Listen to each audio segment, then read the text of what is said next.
temperature. So let's discuss about it.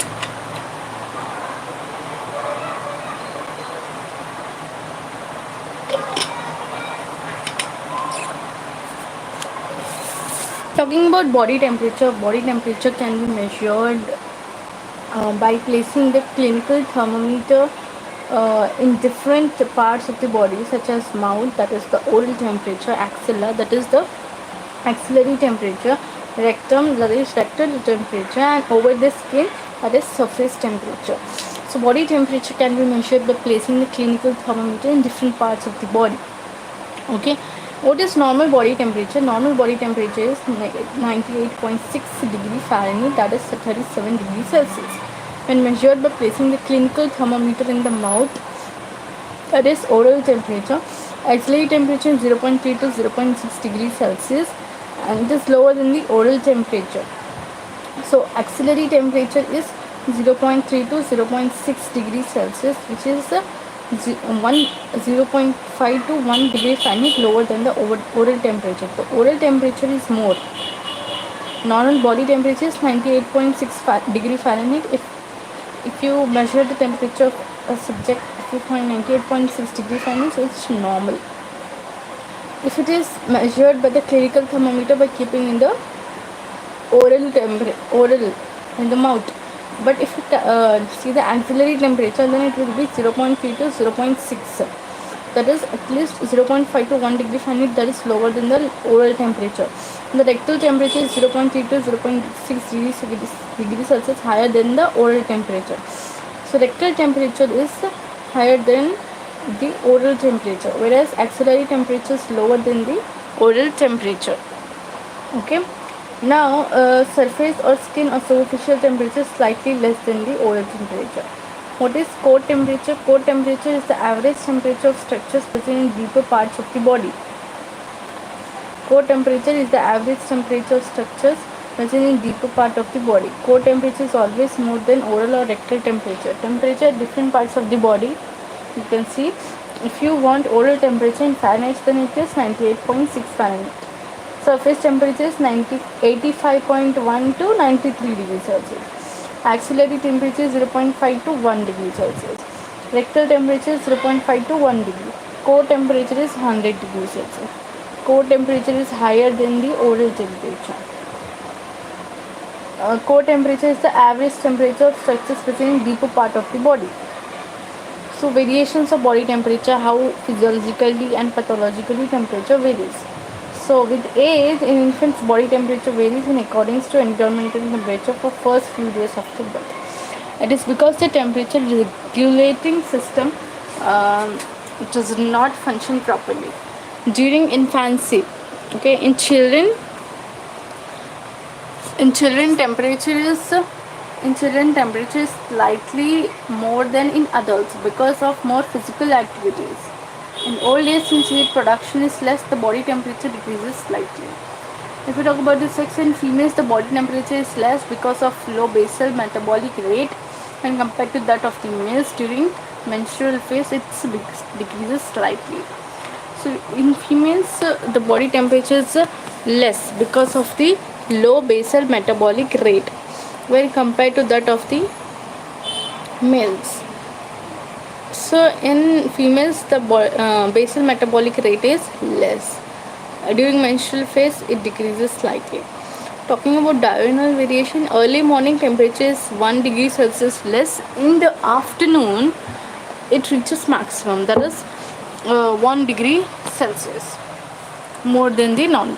After meals, body temperature rises slightly, that is 0.5 degrees Celsius after meals. During exercise, temperature rises due to production of heat in muscles. During sleep, body temperature decreases about 0.5 degrees Celsius. After meals, your temperature rises. During exercise, temperature rises due to production of heat in muscles. Emotion temperature increases during emotional conditions. Menstrual cycle in females, immediately after ovulation, temperature rises sharply. In females, immediately after ovulation, temperature rises sharply. It decreases 0.5 degrees Celsius during menstrual phase. Pathological variations, abnormal increase in body temperature is called hypothermia. Abnormal increase in body temperature is called hypothermia or fever, and decreased body temperature is called hypothermia. Okay, so in pathological variations, body temperature is increased in fevers, hypothermia, and decreased body temperature in hypothermia. Okay, let's talk about the regulation of body temperature. How body temperature is regulated. This is 2018 LAQ. Discuss the temperature regulating mechanism of the body and note on hypothermia. See, in homeothermic and poikilothermic animals, living organisms are classified into two types depending upon the maintenance of the body temperature. Homeothermic animals are the animals in whom the body temperature is maintained at a constant level irrespective of the environmental temperature. Birds and mammals, including man, belong to this category. They are also called warm-blooded animals. So, homeothermic animals are the animals in whom the body temperature is maintained at a constant level, irrespective of the environmental temperature. Like birds and mammals, including man, belong to this category. They are also called warm-blooded animals. So, in homeothermic animals, the body temperature is maintained at a constant level, irrespective of whatever is the temperature of the environment. Talking about poikilothermic animals are the animals in whom the body temperature is not constant. It varies according to the environmental temperature. Amphibians and reptiles are the poikilothermic animals. These animals are also called cold-blooded animals. Heat balance. Regulation of body temperature depends upon the balance between heat produced in the body and heat lost from the body. So heat balance is the regulation of body temperature which depends on the balance between heat produced in the body and the heat lost from the body. Heat gain or heat production in the body. Various mechanisms are involved in heat gain or heat production in the body. Metabolic activities, muscular activity, role of hormones, radiation of heat from environment, shivering, brown fat tissue, heat loss from the body. Role of hypothalamus, mechanism of temperature regulation. This is the important. Applied physiology, thermoregulatory disorders and all that we'll be discussing. So let's first talk about the heat balance. What is heat balance?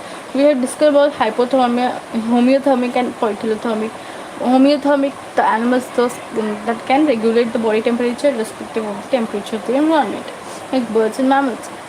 Poikilothermic animals whom the body temperature is not constant, varies according to the environmental temperature. So amphibians are reptiles are poikilothermic. Amphibians and reptiles.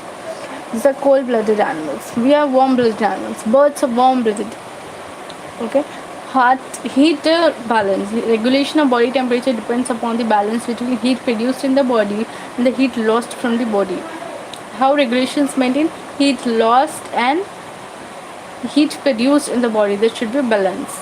Heat gain or heat production in the body. Various mechanisms are involved in heat gain or production in the body. See, metabolic activities.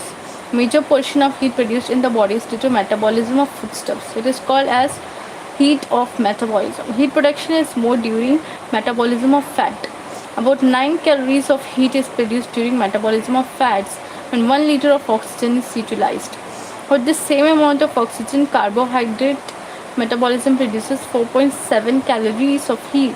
Protein metabolism produces 4.5 calories per liter. Liver is the organ where maximum heat is produced due to metabolic activities. So major portion of heat produced in the body is due to metabolism of foodstuffs. It is called heat metabolism. Heat production is more during metabolism of fat. About 9 calories of heat is produced during metabolism of fats and 1 liter of oxygen is utilized. For the same amount of oxygen, carbohydrates metabolism produces 4.7 calories of heat. Protein metabolism produces 4.5 calories per liter. Liver is the organ where maximum heat is produced due to metabolic activities. Talking about muscular activity, heat is produced in the muscles both at rest and during activities. What is muscular activity? Heat is produced in the muscle both at rest and during activities. During rest, heat is produced by muscle tone. Heat produced during muscular activity is called heat of activity. About 80% of heat of activity is produced by skeletal muscle. So muscular activity is heat is produced in the muscle both at rest and during activities. During rest, heat is produced by muscle tone. heat produced during muscular activity is called heat of activity. About 80% of heat of activity is produced by skeletal muscles. So metabolic activities, if you metabolize fat, you will get 9 calories of heat. If you metabolize carbohydrate, you get 4.7 calories. And if you metabolize proteins, then you get 4.5 calories by utilizing 1 liter of oxygen. So if you metabolize fat, there is huge production of heat, that is 9 calories. Okay, so liver is the organ with maximum heat is produced due to metabolic activities, and heat is produced by the metabolism of foodstuffs. Now let's talk about muscular activity. Heat is produced in the muscle both at rest and during activities. During rest, heat is produced by muscle tone. Heat produced during muscular activity is called heat of activity. About 80% of heat of activity is produced by skeletal muscles. Role of hormones. Thyroxine and adrenaline increase the heat production by accelerating metabolic activities. Thyroxine and adrenaline. They increase the heat production by accelerating metabolic activities. जो हमारे thyroxine होते हैं and adrenaline होता है, that increase the heat production by accelerating metabolic activities. So जो thyroxine है हमारी body में क्या है, थायरॉक्सिन है और एड्रेनालिन है.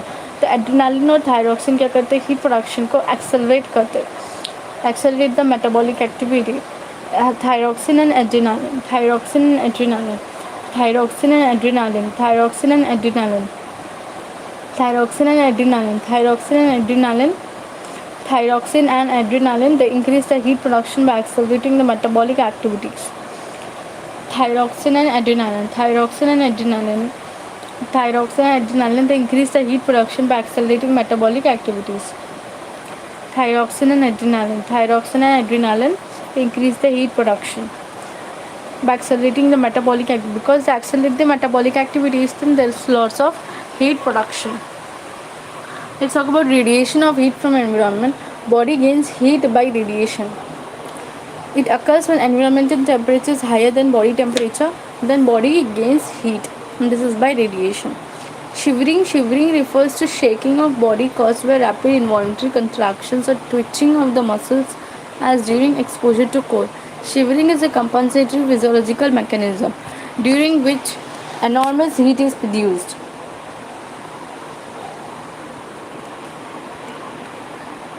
During which enormous heat is produced. So shivering, it refers to shaking of the body caused by rapid involuntary contractions or twitching of the muscle as during exposure to cold. Shivering is a compensatory physiological mechanism during which enormous heat is produced. Now let's talk about brown fat tissue. Brown fat or brown adipose tissue is one of the two types of adipose tissues. The other being white adipose tissue, it produces enormous body heat, particularly in infants. Shivering क्या है, एक involuntary contraction or twitching of the muscle है. It occurs due to exposure to cold. Shivering is a compensatory physiological mechanism during which enormous heat is produced. What is brown fat tissue? Brown fat or brown adipose tissue is one of the two types of adipose tissue. The other being white adipose tissue. So it produces enormous body heat, particularly in infants. अगर brown tissue कभी कभार as a short note, very short note आता है, तो we would like to discuss the brown tissue. Okay,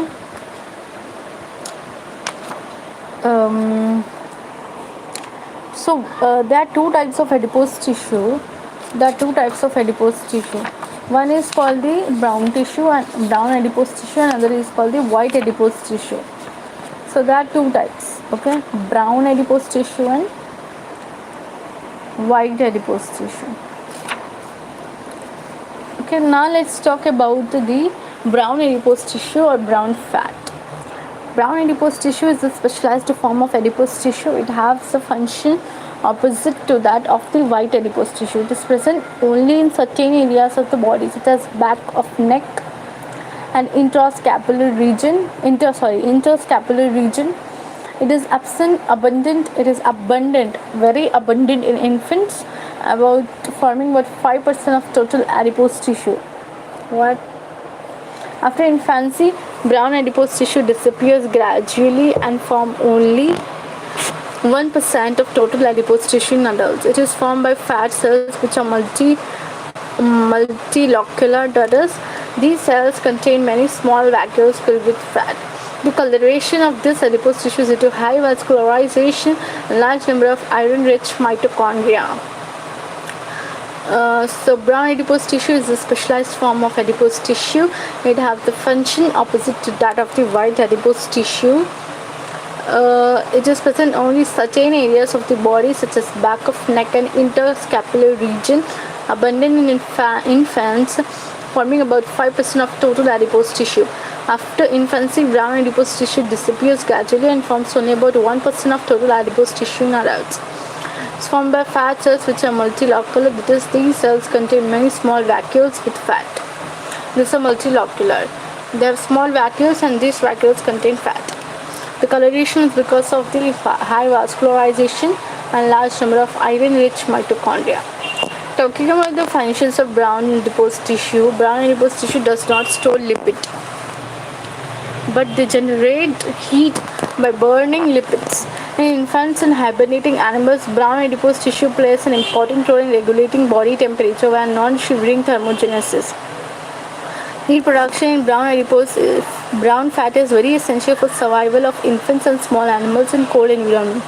It is because the lipid in this tissue releases energy directly as heat. Mitochondria found in brown adipose tissue contain an unique uncoupling protein called mitochondrial uncoupling protein UCP1, also called thermogenin. This protein allows the controlled entry of protons without adenosine triphosphate synthesis in order to generate heat.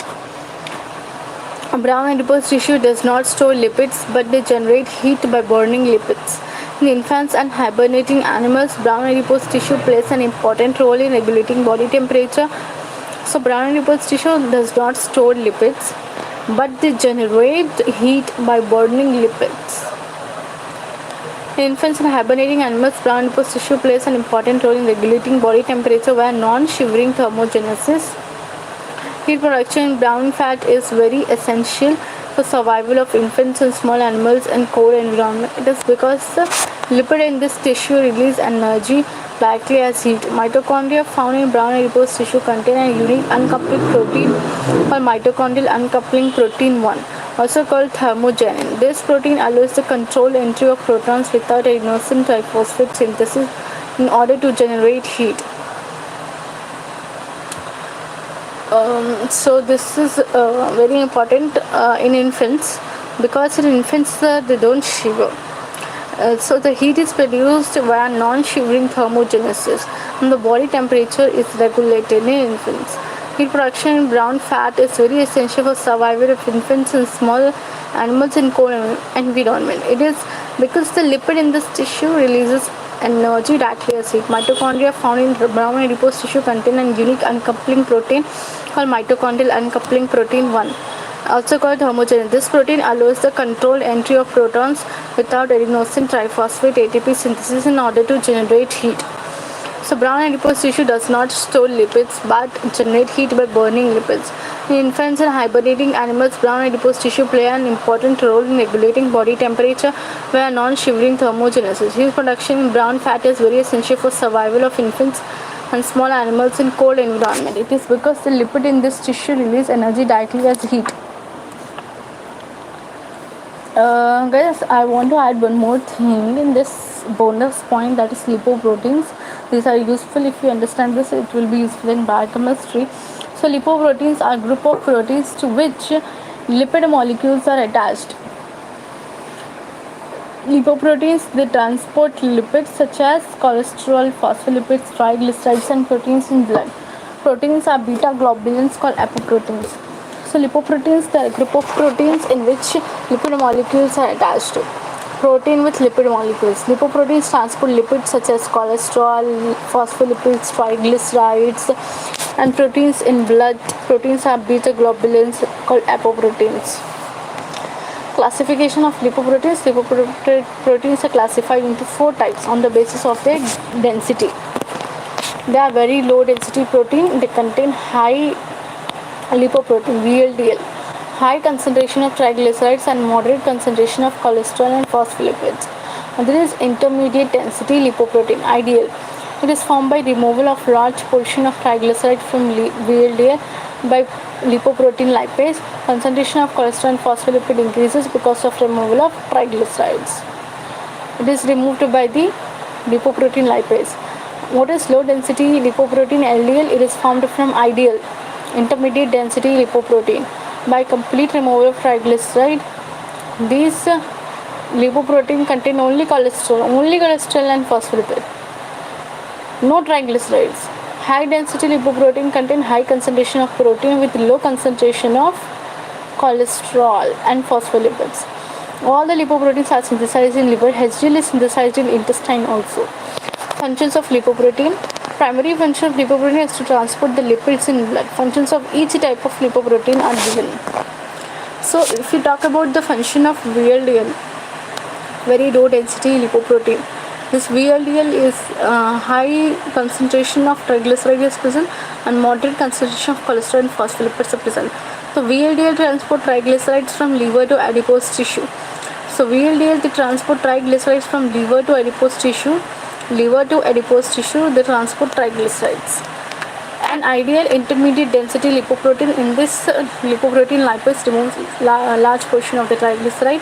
Hence, the concentration of cholesterol and phospholipid increases because of the removal of triglycerides by the lipoprotein lipase. So, ideal transports the triglycerides, cholesterol, and phospholipids from liver to peripheral tissues. Now, talking about LDL, LDL transport cholesterol and phospholipids from liver to tissue and organs like heart. What is HDL? HDL transports cholesterol and phospholipids from tissues and organs like heart back to liver. So what is HDL? HDL transport cholesterol and phospholipids from tissues and organs like heart back to liver. So what is HDL? HDL transports cholesterol and phospholipids from tissues and organs like heart back to liver. HDL it transports cholesterol and phospholipids from tissues and organs like heart back to liver. So HDL is good lipoprotein. It's very helpful from heart back to liver. LDL transport cholesterol and phospholipids from liver to tissues and organs like heart. Cholesterol and phospholipids from liver to it transports cholesterol and phospholipids from liver to tissues and organs like heart. That's why LDL is very harmful. VLDL it transport triglycerides from liver to adipose tissue. Ideal transport triglycerides, cholesterol and phospholipids from liver to peripheral tissues and phospholipids from liver to peripheral tissues. From liver to peripheral tissues. And LDL transports cholesterol and phospholipids. LDL means low density lipoprotein. Complete removal of triglyceride, no triglyceride in LDL. VLDL, high concentration of triglyceride, no concentration of triglycerides seen in the LDL and the HDL. And intermediate density lipoprotein, IDL and VLDL, you can see triglyceride levels. So HDL is from heart back to liver, LDL is liver to tissues and organs like heart it transports. So LDL is very harmful. We are talking about importance of lipoproteins. So primary function of lipoprotein is to transport the lipids in blood. Function. So high density lipoprotein is referred to as good cholesterol because it carries cholesterol and phospholipids from tissues and organs back to the liver for degradation and elimination. Prevents the deposition of cholesterol on the walls of arteries. It prevents the deposition of cholesterol on the walls of arteries by carrying cholesterol away from arteries to the liver. A high level of HDL is a good indicator of a healthy heart because it reduces the blood cholesterol level. HDL also helps in the normal functioning of some hormones and certain tissues of the body. It is also used for the formation of bile in liver. Low density lipoprotein is considered as bad cholesterol because it carries cholesterol and phospholipids from liver to different areas of the body, breast muscles, other tissues and organs such as heart. It is responsible for deposition of cholesterol on walls of arteries, causing atherosclerosis, blockage, and hardening of the arteries. High level of LDL increases the risk of heart disease. Very low density lipoprotein carries cholesterol from liver to organs and tissues in the body. It is also associated with atherosclerosis and heart disease. So very low density lipoprotein VLDL, it carries cholesterol from liver to organs and tissues in the body. It is also associated with atherosclerosis and heart disease.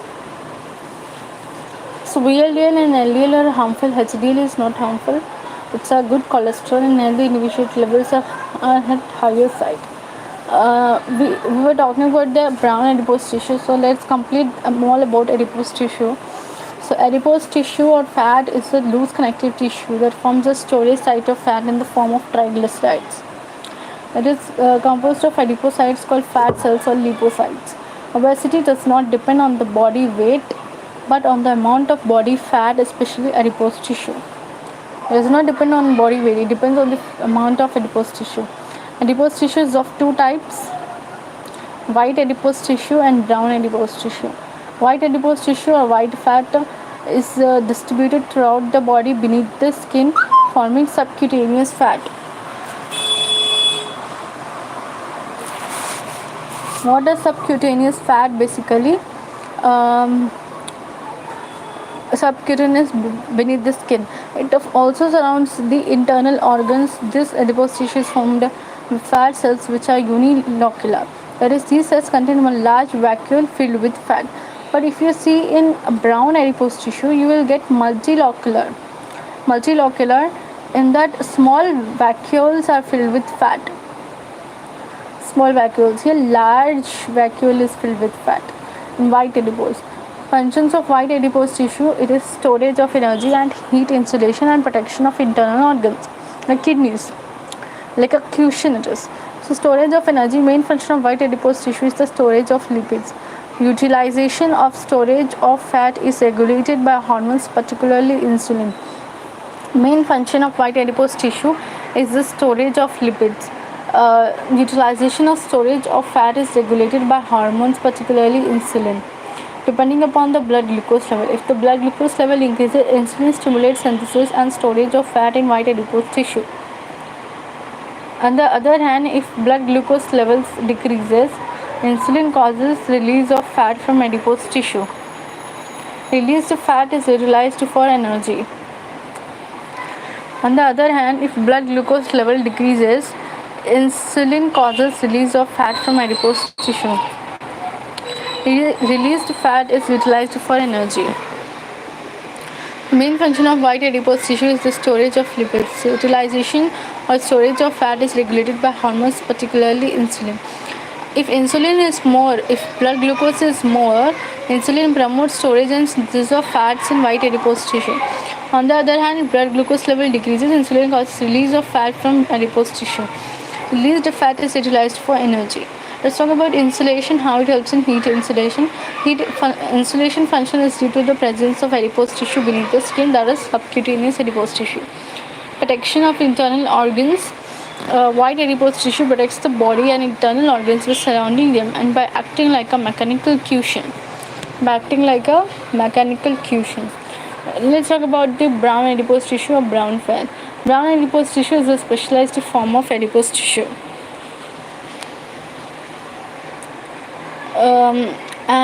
It have the function opposite to that of the white adipose tissue. It is present only in certain areas of the body, such as back of neck and interscapular region. It is abundant in infants, forming about 5% of total adipose tissue. After infancy, brown adipose tissue disappears gradually and forms only about 1% of total adipose tissue in adults. In adults, 1%, infants 5%. It is formed by fat cells which are multilocular, that is, these cells contain many small vacuoles filled with fat. The coloration of this adipose tissue is due to high vascularization and large number of iron-rich mitochondria. So you have to remember that brown tissues, their function is opposite to that of white tissue. and it is only within certain areas like back of the neck and between the interscapular region. And in infants it is about 5%, and in adulthood it becomes 1%. And it is multilocular, means small vacuoles are filled with fat. And the coloration of brown adipose tissue is due to high vascularization and presence of iron-rich mitochondria. Mitochondria is rich in iron-rich mitochondria. And this mitochondria, they contain a special unique uncoupling protein, that is uncoupling protein 1, UCP1, and it is also called thermogenin. The protein allows the controlled entry of protons without adenosine triphosphate synthesis, without ATP synthesis, controlled entry of protons in order to generate heat. So, brown adipose tissue does not store lipids but generate heat by burning lipids. It burns the lipids. In infants and hibernating animals, brown tissue plays an important role in regulating body temperature by non-shivering thermogenesis without shivering. So, you have to remember how many points. These points you need to remember. What points? That the brown adipose tissue is high in infants, that is 5%. It is present in adults only about 1%. It present in regions like the certain areas only, like it's just back of neck and the interscapular region. And it is multilocular. Small vacuoles are filled with fat, and it contains iron-rich mitochondria. Found in brown adipose tissue contain a unique uncoupling protein. This is uncoupling protein, that is the UCP1, also called thermogenin.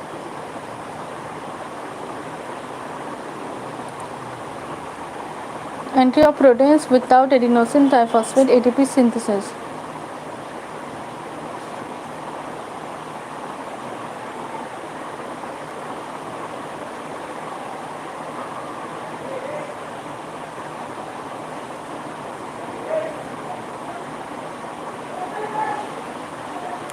So here it contains uncoupling protein 1.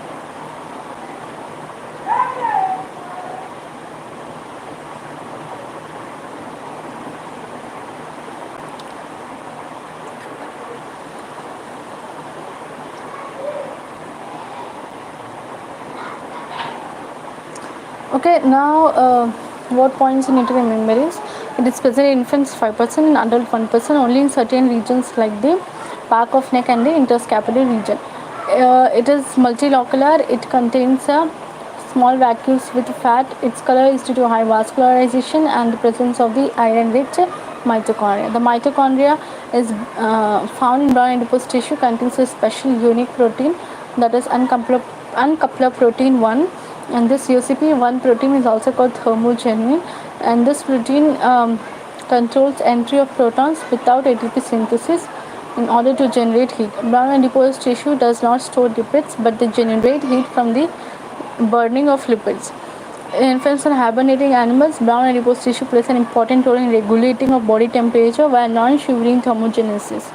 Heat production in brown fat is very essential for survival of infants and small animals in cold environment. It is because the lipid in the tissues release energy directly as heat. So these are the things, and we discussed about the VLDL, LDL, IDL, and the HDL. HDL is good for health because it transports the lipids, that is cholesterol and phospholipids, from tissues and organs like heart to the liver.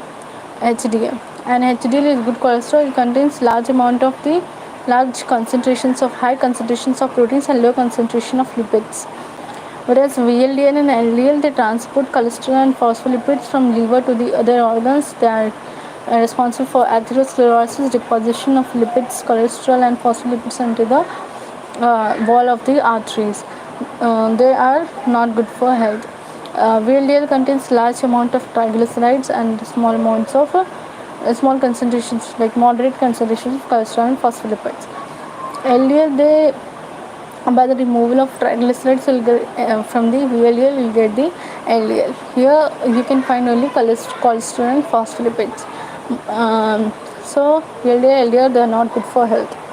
We talked about the white adipose tissue. In the white adipose tissue, this is present as subcutaneous fat. They are unilocular and the vacuoles are large and they store fat. And they store energy, and this helps in storage of energy by insulin. If glucose level is high, synthesis and storage of fat. If blood glucose level is high, insulin causes the storage and synthesis of fat. If insulin level are less, if blood glucose levels are less, then it causes the release of fat for the energy, utilization of the fat. Heat insulation, it is due to the presence of adipose tissue beneath the skin. Okay, and protection of internal organs, it protects the body and internal organs by surrounding them, acting like a mechanical cushion. So we talked about all this. Metabolism of lipids, let's complete this also. Lipid profile, in metabolism of lipids, so in metabolism of lipids is given in the form of schematic diagram. If you see lipid profile is a group of blood tests which are carried out to determine the risk of coronary artery disease. So we will be discussing metabolism of lipids by a flowchart also. First, let's talk about lipid profile. Being a doctor, you should know what tests are present in the lipid profile. The lipid profile is a group of blood tests which are carried out to determine the risk of coronary artery disease. What is CAD? Coronary artery disease. This disease is used to determine the risk of heart attack. Coronary artery disease lipid profile is done. So results of lipid profile are considered as good indicators of whether someone is prone to develop stroke or heart attack caused by atherosclerosis. In order to plan the course of treatment, the results of the lipid profile are correlated with age, sex, and other risk factors of heart disease. Okay. Tests include in lipid profile are total cholesterol, triglyceride, HDL, LDL, VLDL, and total cholesterol HDL ratio. Value of lipid profile, like what is the desirable optimum level. If total cholesterol is less than 200 milligrams per deciliter, then it's very good. If triglyceride less than 150 milligram per deciliter, very good. HDL greater than 60, LDL should be less than 60, and total cholesterol HDL ratio should be less than 2. Okay, total cholesterol HDL ratio should be less than 2.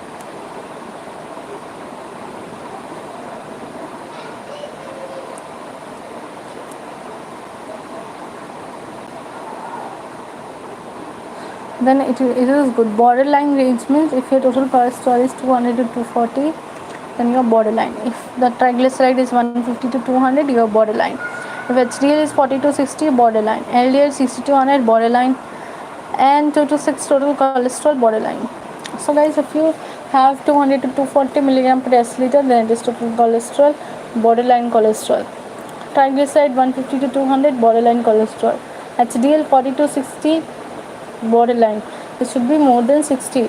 More than 60 HDL is good for health. Suppose it is 100, HDL is 100 and total cholesterol is 200. 200 is to 100, your ratio 200 is to 100, your ratio is 2. And if it is less than 2, then you are at very healthy side. 40 to 60 milligrams per deciliter HDL, LDL 60 to 100 milligram per deciliter. Total cholesterol 2 to 6. High risk level. Total cholesterol if greater than 240, high risk. Triglyceride more than 200, very severe. But some people they have 600, 500 cholesterol also. That's very high risk of the heart attack, atherosclerosis. HDL less than 40, very bad. LDL greater than 100, bad. Total cholesterol is to HDL ratio greater than 6, very bad. High risk level. So this is the nothing but lipid profile. You will get total cholesterol, triglyceride, LDL, HDL, VLDL, and total cholesterol HDL ratio. And talking about the metabolism, so if you guys look at here, talking about the metabolism, so a schematic diagram of lipid metabolism, absorption of lipids from intestine. So you have first we talk about the liver and kidney and its relation with your blood vessel. and the fat deposition in your adipose tissues. Okay, so what is happening is you have liver, and liver is having triglycerides. How? From the absorption of lipids from small intestine you will get triglycerides, right? Absorption of lipids from small intestine you will get triglycerides. This triglycerides in liver is broken down into fatty acid and glycerol. The fatty acid is converted into acetyl CoA and vice versa. Glycerol is converted into glycogen. Okay, glycerol is converted into glycogen. Acetyl CoA, it participates in Krebs cycle. And acetyl CoA, it also helps in production of ketone bodies, and it is released into the blood. And from the blood, this ketone bodies goes to the tissues. And if it is utilized, ketone bodies by Krebs cycle. Okay, then the acetyl CoA undergoes Krebs cycle and it forms ATPs. Okay, in kidney, these ketone bodies are excreted through urine. Okay, if your fatty acids are utilized, means you will get the ketone bodies. Okay,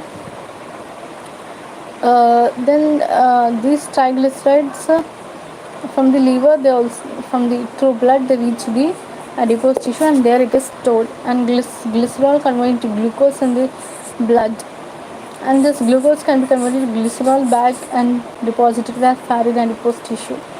Triglyceride, they are also utilized by the tissues in the form of ketone bodies in the Krebs cycle and produce ATP. And the carbon dioxide, whatever is there, it comes to the lungs, and lungs expel out the carbon dioxide. So it's very simple, guys. Through hepatic and portal vein, you will get the triglycerides into the liver. Into the liver, you get triglycerides from the hepatic and portal vein, and these triglycerides they're broken down into fatty acid and glycerol. Fatty acid is broken down into acetyl CoA and ketone bodies for utilization. Okay.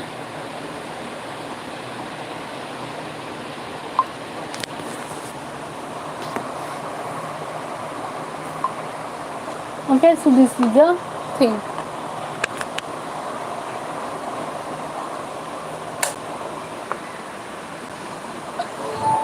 Okay, so the triglyceride part we were talking about, the through portal and hepatic vein, we will get the triglyceride into the liver. Then this will be utilized into acetyl CoA and glycerol. Fatty acid and glycerol, fatty acid converted to acetyl CoA, and that will go into the Krebs cycle, and ketone bodies are there. Glycerol converted into glycogen, and if there's lack of glucose in the blood, the glycogen converted back to the glucose, and this is utilized by the cells. Okay, if ketone bodies are there in the blood, they can be excreted through urine, or it can be utilized by the tissues in the absence of the glucose. And the triglyceride, they are converted into ketone bodies and utilized. And fat deposits. Okay, now talking about the as we are studying about the lipid thing, let's talk about how lipids are absorbed. This is the important part. So let's talk first let's talk about the lipids in diet. So lipids are mostly consumed in the form of neutral fats. Lipids are mostly consumed in the form of neutral fats. These neutral fats are known as triglyceride. Triglyceride made up of glycerol and free fatty acid. Triglycerides form the major constituent in foods of animals origin and much less in foods of plant origin. Apart from triglyceride, diet also contains small quantities of cholesterol and cholesterol esters. So if someone is taking large quantities of the animal food like meat, all that, so triglycerides levels are very high in those people. Triglycerides form the major constituent in food of animal origin and much less in food of plant origin. Apart from triglycerides, diet also contains small quantities of cholesterol and cholesterol esters. Diet also contains small amount of cholesterol and cholesterol esters. Dietary fats are classified into two types: saturated fats and unsaturated fats. Saturated fats contain triglycerides formed from only saturated fatty acids. So So triglycerides form the major constituent in food of animal origin and much less in food of plant origin. Apart from triglycerides, diet also contains small quantities of cholesterol and cholesterol esters. Apart from triglycerides, the diet also contains small quantities of cholesterol and cholesterol esters. Dietary fats are classified into two types: saturated and unsaturated. If you talk about saturated fats, they contain triglycerides formed from only saturated fatty acids. Fatty acids having maximum number of hydrogen ions without any double bonds between carbon atoms are called as saturated fatty acid. There is no double bond, then it is saturated. Unsaturated fatty acids are fatty acids formed by dehydrogenation of saturated fatty acid and removal of hydrogen. Now, unsaturated fatty acids are of three types: monounsaturated, polyunsaturated, and trans fats. So, monounsaturated fats they contain one double bond between carbon atoms. Polyunsaturated, more than one double bond between the carbon atoms. Polyunsaturated fats belong to the family of essential fatty acids. They belong to essential fatty acids. That is, fatty acids that is required in diet. Polyunsaturated fatty acids are of two types: omega-3 fats or omega-3 fatty acids. They have double bond in third space from end of the carbon chain. Omega-6 fats or omega-6 fatty acid have double bond in sixth space from the end of the carbon chain. Sixth space, that is omega-6. Omega-3 is double bond in third space from end of the carbon chain, third space. Both omega-3 and omega-6 fatty acid beneficial to body. However, consuming too much of omega-6 fatty acid results hazards than benefits. So, the diet containing 3:1 ratio of omega-6 to omega-3 fatty acid is often recommended by experts. So, polyunsaturated fatty acid, they decrease blood cholesterol and triglyceride, and thereby they reduces blood pressure. Risk of coronary artery disease, risk of obesity, platelet aggregation, and prevents excess blood clotting, inflammation throughout body, increased disease countering actions in the body. Talking about trans fat are unsaturated fatty acids with molecules containing trans across or opposite side double bond between carbon atoms. If you want the source, it is milk, cheese, and table margarines, lamb, and beef. You'll get the trans fats.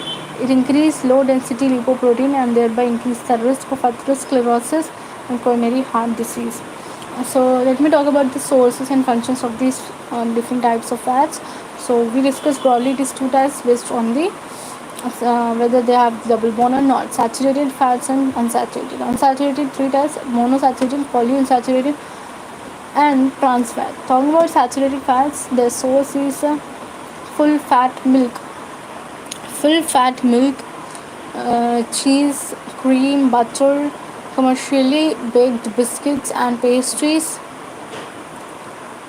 deep fried fast food, coconut and palm oil, coconut oil, saturated fatty meat.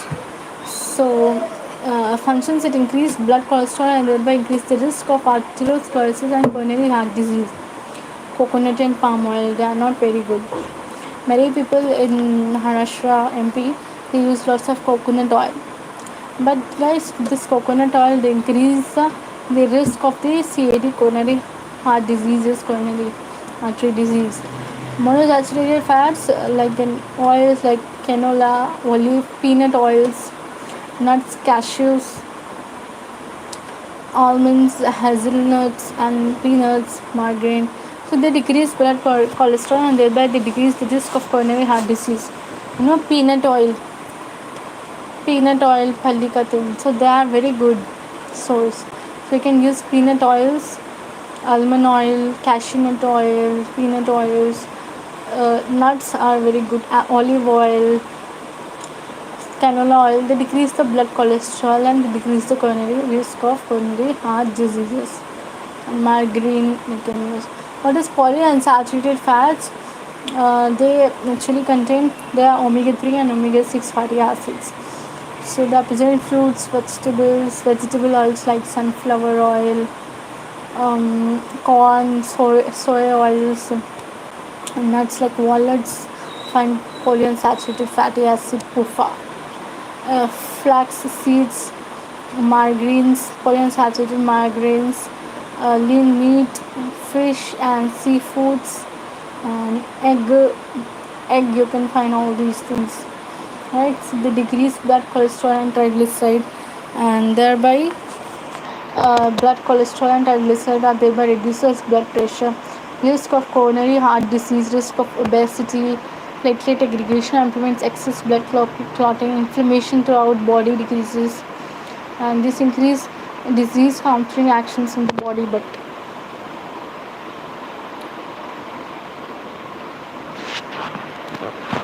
okay, disease countering actions in the body is increased by taking PUFA. So trans fat is milk, cheese, and table margarines, lamb and beef. It increases low density, so it's harmful. So avoid trans fat and saturated fats. You the oils that are recommended to use is canola oil, olive oil, peanut oil, cashew nut oil. You can take almonds, sunflower oil, safflower oil, corn or soy oils are good. Talking about digestion of lipids, so lipids are digested by lipolytic enzymes. In mouth, we have lingual lipase. It is secreted by the lingual glands of mouth and swallowed along with saliva. So lipid digestion does not commence in the mouth. See,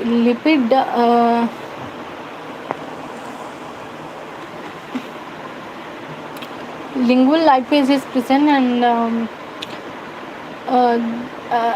it converts triglycerides into fatty acid and 1,2-diacylglycerol. In stomach, gastric lipase present gastric juice is a tributyrase. In intestine, almost all lipids are digested in small intestine because of the availability of bile salts, pancreatic lipolytic enzyme, and intestinal lipase. Okay, so bile salts play an important role in digestion of lipids. Lipolytic enzymes of pancreatic juice, pancreatic lipase is the most important enzyme for fat digestion. Other lipolytic enzymes of pancreatic juice are cholesterol ester, hydrolase, phospholipase A, and phospholipase B.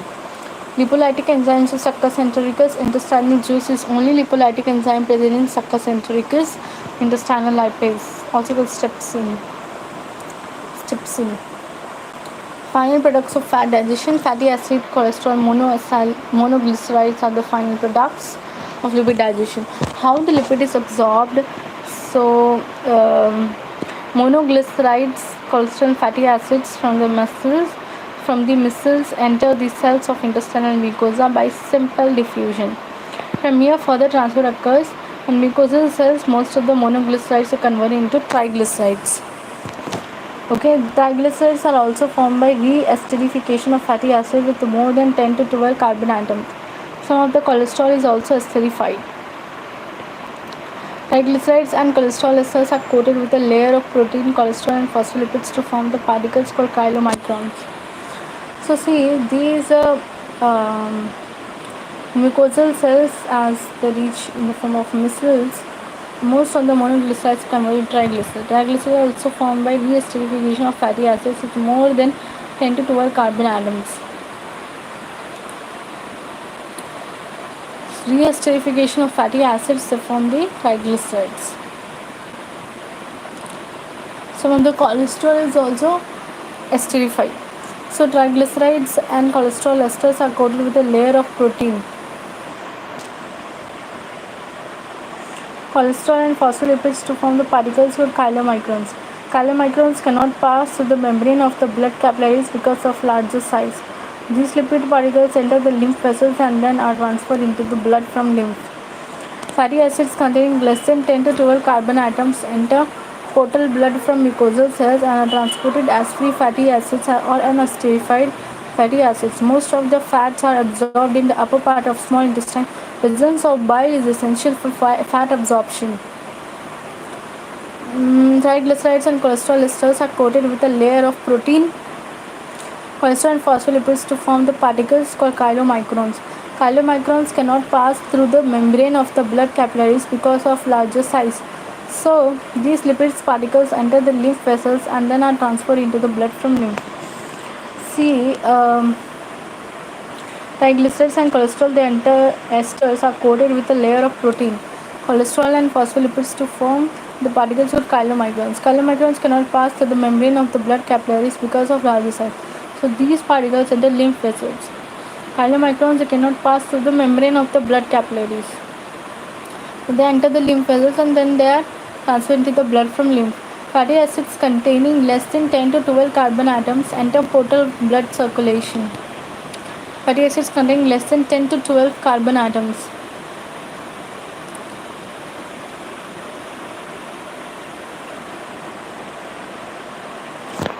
Fatty acids that contain 10 to 12 carbon atoms enter the portal circulation, portal blood, the mucosal cells, and are transported as free fatty acids or as stratified fatty acids. Most of the fats are absorbed in upper part of small intestine. Presence of bile is essential for fat absorption.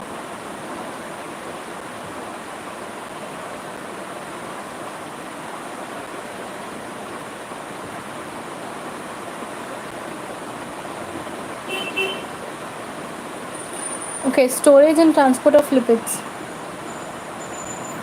See, the fatty acids that contain less than 10 to 12 carbons, they enter portal circulation, portal blood, on the mucosal cells and are transported as free fatty acids or unacidified fatty acids. Most of the fats are absorbed in the upper part of small intestine. Presence of bile is essential for fat absorption. Okay, lipids are stored as triglyceride and adipose tissue and liver. Free fatty acids are transported in the blood in combination with albumin. Other lipids are transported in the blood in the form of lipoproteins. Combination with albumin. So now let's come back to our original topic, that is the skin, body temperature. So we were talking about the homeothermic and the poikilothermic heat balance. Heat balance is the amount of heat produced balanced with the amount of heat lost from the body. So there are various methods of heat production, like in metabolic activities. In the fat metabolism, you can produce 9 calories per liter of oxygen by utilizing 1 liter of oxygen, whereas carbohydrates and proteins you can produce only 4.6, 4.7 like that calories per liter. For proteins 4.5, for carbohydrates 4.7 calories of heat. For muscular activity, at rest heat is produced because of the tone of the muscle tone, and the exercise, that is the heat of activity it is called, and about 80% of heat of activity is produced by the skeletal muscles. Hormones like thyroxine, adrenaline, they increase the metabolism and thereby they increase the heat production. Radiation of heat from environment, if the body gains the heat if the environmental temperature is higher than the body temperature. Shivering refers to the shaking of the body, and non-shivering heat production can be done through bound fat tissue. So shivering is nothing but the rapid involuntary contraction or twitching of the muscle. During exposure to cold, you will shiver, right? Involuntary contraction or twitching of the muscle. Brown fat or brown adipose tissue is one of the 2 types of adipose tissues.